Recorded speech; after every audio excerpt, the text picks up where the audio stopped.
Alright everyone, it's really funny watching the propagandists and hacks of like the MSM and the far leftists, especially like the AOC, Elon Omar crowd, try to scare Trump supporters and be like, you don't want to be on the wrong side of history, do you? Yikes, that's a no from me. We're going to put you on a list. We're going to know who the people were that wanted Trump to overthrow the election. You're going to be enemies of democracy. You know why they're doing that? Because they're not confident in their own legal case against Trump with regards to the election. If they were confident, they wouldn't be doing that. They would roll their eyes and they'd say, come on guys, give it a break. Yeah, go ahead and fucking litigate it. And then on January 20th, Biden steps in and everyone basically goes back to sleep. There'd be no reason. If you don't feel threatened by a group of people, then you don't try to rile them up. See, what this does is people who are more, casual supporters of Trump, and I fit into that group broadly, by the way, are more reluctant, unless they're like me and they're just hyper-opinionated and very rebellious and they hate being told what to do to the point where they will deliberately do the opposite. With the exception of people that, like me that are like oppositional defiant, most of the softer supporters of Trump at the very least will shut up about their support. They may not actually stop supporting him. They may understand that the election was fucking fraudulent, and it looks like 47% of the population believes that, by the way. That's higher than Trump's approval. There is a silent approval sector for Trump. There always has been. I think it's considerable. Some millions of voters, potentially. They just won't talk about it. But as far as the more hardened supporters, what do? They buy another MAGA flag.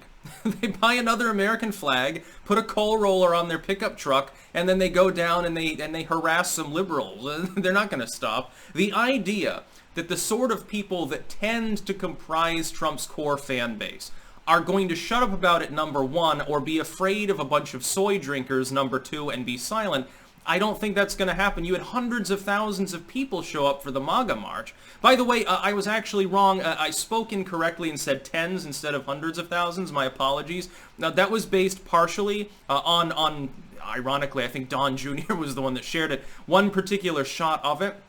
See, all the legacy media reporting that did exist was really close in to portray it as only a few hundred people. Holt was trying to do that. Oh, there's a few thousand people showed up for the MAGA march. Well, you must have left early to go smoke more of your Camel Lights.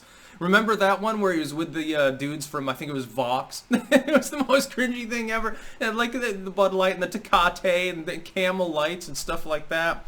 It was like the soy convention. But anyway, it's so funny to watch them assume that they're going to be able to scare the sort of people who for the last 4 years have been told that they're basically backing, Erwin Rommel or something. They've been told that the person that they support, that they in usual cases voted for, is a bigot, hates the country, and is a pawn of a foreign state. They've tuned you out, dude.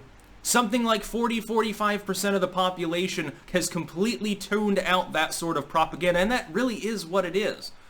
When you get Democrats backing the Bush family, don't you think that there's a reason other than, oh, the Bushes are good guys now? No, it's because you have cognitive dissonance. You've got what is generally termed Trump derangement syndrome. It's the result of propaganda, and these people can't be blamed for it. They believe it because they've been told it by supposedly authoritative sources that are backed by further supposedly authoritative sources. CNN said it, and YouTube fact-checked it and said it was true, and Snopes fact-checked it and said it was true. And the Bush family said it was true. Well, if all these people agree with CNN, it would be hard for them to be wrong. No, here's what you do. You tell a big lie. You make it really, really big, like, oh, the president is a Russian Nazi. And then you parrot it for 4 years nonstop with a wall of propaganda. And a lot of people will just accept that. But the people that have tuned that out, because they are on the other side, they become more dichotomous. If anything, the disunity we see in this country right now is largely the result of the MSM. It's the result of the corporate media complex. Because they've set up a situation in which you can't help but have a deepening dichotomy. It's like when Biden talks about unity. I really genuinely think if he gets rigged in there, he would try to unify people because he wants a mandate. He wants to be able to pass legislation. I don't think that any of it would be good. It'd be globalistic bullshit. It'd be basically what we saw under Bush-Obama. But I think that for strategic reasons, he would try. But it's not going to happen. Not only do you have a schism in the population, but fed by shit like this between Trump fans and Democrats / the left, the Democrats / the left have a schism. The left has imploded.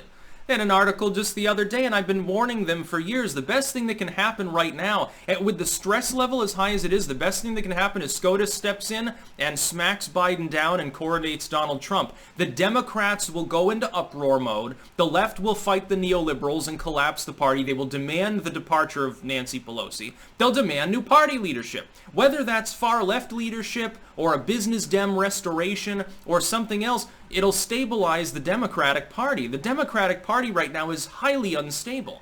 You have them Biden is openly shunning the left wing of the party. What the fuck do you think that's going to happen to the midterms?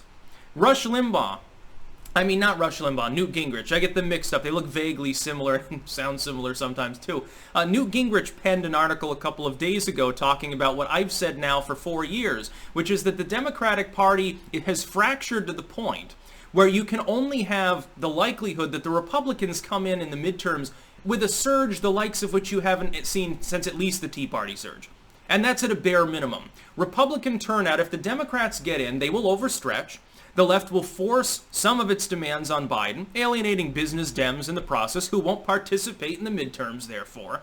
And the far right, especially, will be hyper-energized, and they will get a whole crop of populist and evangelical candidates in there. Massive wall of red. The House will go to the Republicans. The Senate will become heavily Republican. If Biden at that point is still alive and in office, he will already be a lame duck. He'll be Boehner-style obstructed. He probably won't last a term anyway. Let's face it. It'd be funny if Kamala gets in there and then can't do anything and then has to try to repeatedly play the sex card. Well, you're only doing it because I'm a woman. Oh, yeah, they did it to Obama and Biden too, but, you know, I've got a vagina, so you have to vote the way I want you to vote. It ain't gonna happen, dude. Camel would be a lame duck too, and thank goodness. Thank goodness for the schism within the Democratic Party, because the turnout is going to be depressed in the midterms anyway. But now you've got these propagandists openly antagonizing Trump fans. It is the last thing you want to do. Trying to threaten people for having different political beliefs is a good way for them in the silence of the ballot box to fucking punish you. And by the way, you're seeing Trump fans do a hell of a lot more than that lately. They're taking to the streets with their MAGA hats, and they're not afraid because they're gathering in groups that make all of the riots we've seen from the far left look tiny by comparison. And it's really, really becoming difficult, too, for the propagandists who are antagonizing these people to then cast it off as right-wing violence. Look at these extremists, oh, my Proud Boys and stuff. When you have hundreds of thousands of people gather with no damage to the surrounding area until Antifa and BLM show up and throw some rocks, it becomes a little bit difficult to maintain the storyline, which is the far right is evil and despicable, wicked, violent, and bigoted, and these people are fighting fascism. These people just want racial justice. That's not the way, that's not reality. And it's funny, in a deep blue area like Washington, D.C., you had like 20, 30 times more MAGA hat wearers than you had BLM, Antifa, and counter-protesting liberals combined. In D.C., of all places. Yeah, Biden really won the popular vote by 6 million. I'm sure that's makes total sense, dude. So I'm not backing off my support for rebellious reasons, but a lot of other people, they're more motivated, I think, by just getting tired of the antagonism. It's sort of like the deplorables thing over and over for 4 years.